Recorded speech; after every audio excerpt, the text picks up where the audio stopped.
La volonté de redonner un peu de poids aux femmes qui ont vécu dans ce pays, qui ont joué un rôle plus ou moins important.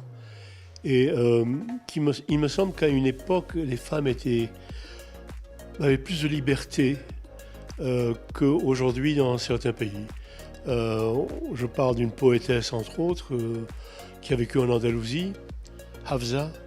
Et quand je lis ces poèmes qui sont d'une sensualité brûlante, et ils ont été écrits au XIIIe siècle, au XIIe siècle, et je me dis, tiens, ils n'ont pas brûlé, ils n'ont pas pendu, elle a pu s'exprimer, etc.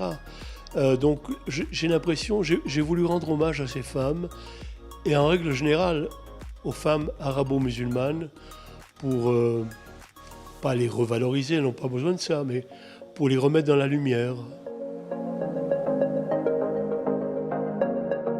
Je pense que leur point commun, c'est d'avoir eu du caractère et d'avoir réussi à s'imposer auprès d'époux ou auprès de la société, tout simplement. Vous savez, c'est de la volonté, ça s'appelle la volonté. Et la volonté, c'est aussi une façon de défier l'ordre établi.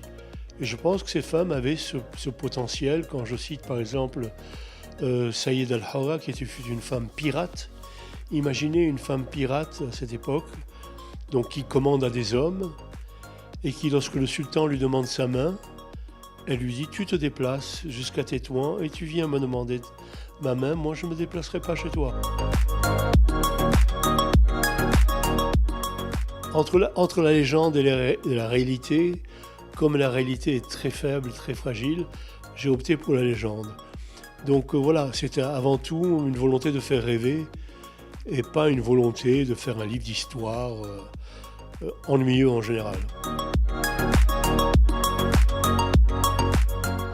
J'ai une féroce admiration pour les femmes. Je pense vraiment, je le dis sincèrement, que sans elles, l'humanité tournerait beaucoup moins bien. Et je pense qu'elles ont joué un rôle fondamental, même si souvent elles ont été dans l'ombre. Ça a changé beaucoup grâce aux réseaux sociaux. Aujourd'hui, grâce ou malgré les réseaux sociaux, il y a une possibilité de s'exprimer sans barrière. Vous ne pouvez pas bâillonner les femmes aujourd'hui, pas plus que vous ne pouvez bâillonner les hommes qui sont rebelles ou qui veulent un autre régime. Les régimes sociaux ont ouvert la voie à beaucoup plus de liberté. Et ce qui était impossible il y a 30 ou 40 ans est devenu possible. Oui.